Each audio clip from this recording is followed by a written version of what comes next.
What's up, everybody? Happy Friday. Hope all you're having a great day so far. It's still hot as hell.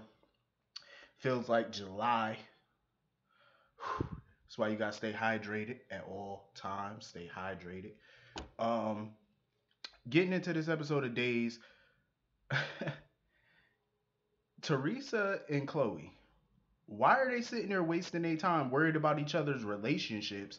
Like they're literally sitting here talking about Lucas and Brady. I can understand Teresa asking about Tate because that's her son, so I get it.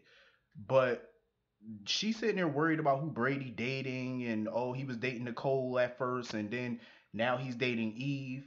Why are y'all worried about who's dating who and worried about the men in y'all life when y'all should be worried about getting the hell out of there? Y'all are dealing with a Mexican cartel and y'all sitting there trading stories about relationships. Worry about getting the hell up out of there. Y'all dealing with some dangerous folks and y'all sitting there worried about oh who's Brady.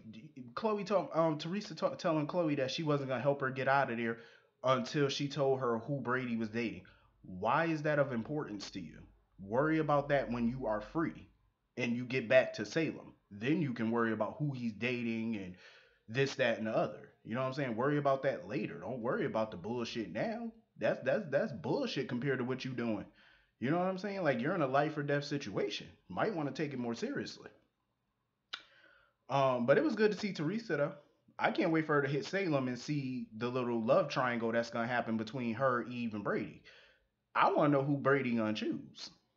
You know, he got close to Eve, but I believe he still has feelings with Teresa. Hold up. Had to get my towel. Had to wipe the sweat. I keep me during the summer when it get hot and stuff, even though it's not summer yet, but it feel like it. Got to keep me a towel around. Um, so yeah, it's like they worried about the wrong damn thing. I'm like, focus on getting your asses about that hot room and getting away from these dangerous people.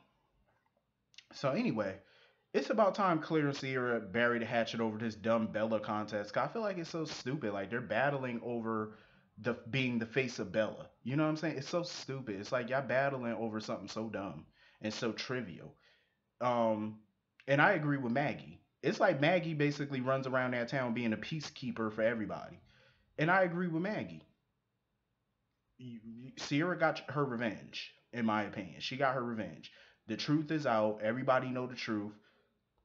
Why keep hating this girl? You know, that is your niece. You know what I'm saying? Like you're gonna keep hating her over this stupid contest. You know, so I'm glad her and Claire buried the hatchet because it needed to be buried. I'm like, y'all beefing and battling over something so dumb. It's like, why?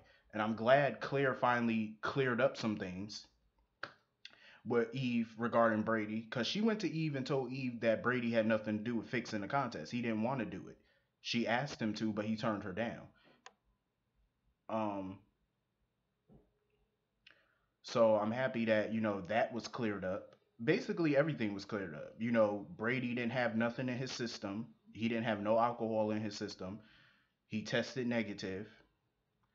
But like I said, I can understand why Eve would think that he was lying because he is a recovering alcoholic and he fell off the wagon numerous times. So I can understand why she would think he was lying.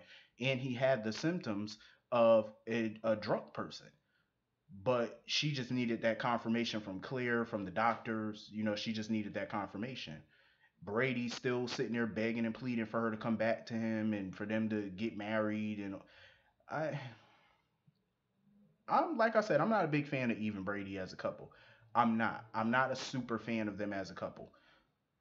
Um, I kind of like her and Justin at that time when they were dating and stuff like that. But now that he's back with Adrian and stuff, they could probably bring somebody new on for Eve, but I just don't see her and Brady as long term couple. I really just don't see them as that.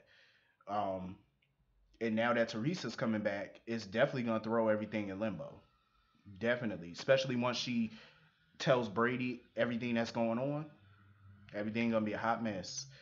Anyway, so Lucas, which I figured as much, he knows something is sketchy. He knows something sketchy going on with that Dear John letter.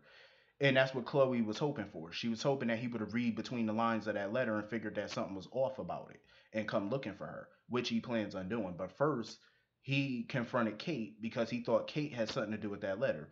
But Kate, of course, Kate had nothing to do with it because she was trapped in a room with Vivian and them. What pisses me off about Kate is how judgmental she is of Chloe. And she's sitting there telling Lucas, oh, Chloe does nothing but bring chaos to your life. His life was already chaotic before Chloe entered his life. His life has always been chaotic, with or without Chloe. So, in my opinion, Kate is the last person to judge anybody. Look at all the questionable men she done married. Stefano, Victor. She's been in relationships with plenty of questionable men. Clyde Weston, Rafe's father. Um, she's been in relationships with a lot of questionable dudes.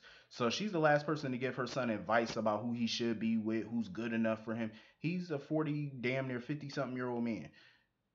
He can make his own decisions about who's right for him. You know what I'm saying? Like, I understand she's protective of him, but at the end of the day, she's the last person to delve out, advice on love and who's right for whom, especially with her sketchy background of men that she's been dating or married to or had children by. She's the last person to comment. Um, so I hope Lucas hurries up and get to Mexico to help them get the hell out of there because obviously Chloe and Teresa are not going to get themselves out because they're worried about who's dating who instead of trying to get the hell out of there, which is stupid on their part because I'd be moving heaven and earth to get the fuck out of there. I'm just saying, like, ain't no way I'm about to sit up in there like some slave. Like, not gonna happen. My ass would be kicking down doors, punching guards, doing whatever the hell I got to do to get up out of there. Like, you ain't about to have me enslaved up in here. Next thing you know, they're gonna try to have them picking cotton. And Lord knows it took 400 years to get out of that. Uh, I'm just saying. Um, so yeah, Lucas, he needs to go find his lady. Speaking of somebody who trying to get their lady back, Chad, I was applauding Chad for a minute until he started talking to Dr. Laura, and I'm like, Chad, you have to speak to the heart of Abigail. Talking to Dr. Laura is not gonna help you. And I'm glad Marlena came in there and told him that. She was like, yo, you got to talk to Abby's heart. That's going to bring her back out.